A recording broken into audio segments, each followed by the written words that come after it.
अस्सलाम वालेकुम। SM news के साथ मैं हूं इश्तियाक अली। खबरों का सिलसिला मजीद आगे बढ़ाते हुए खबर शामिल करते हैं गुजरावाला से। मोहल्ला शहबाज कॉलोनी कंगरीवाला UC नंबर 31 इलाके में गटरों का गंदा पानी लोगों के घरों में दाखिल हो गया और नदी नालों का मंजर पेश करने लगा और इतनी बदबू में महकमा वासा को अहले इलाका ने दरख्वास्त भी दायर की, पर कोई साफ करने के लिए मुलाजिम ना आया। जो भी मुलाजिम आता वो सिर्फ देकर चला जाता। इसी हवाले से मजीद तफसीलात जानते हैं अपने नुमाइंदे अहमद खोखर से। जी अहमद, बताइएगा क्या तफसीलात है आपके पास?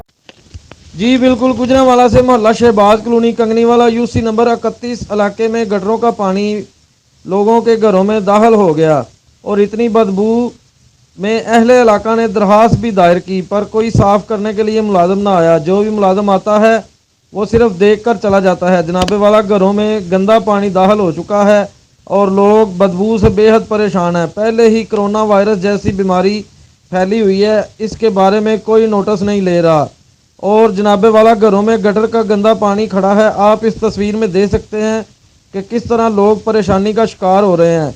अहले इलाका ने कमिश्नर गुजरांवाला और डिप्टी कमिश्नर गुजरांवाला से फौरी नोटिस लेने की अपील की है।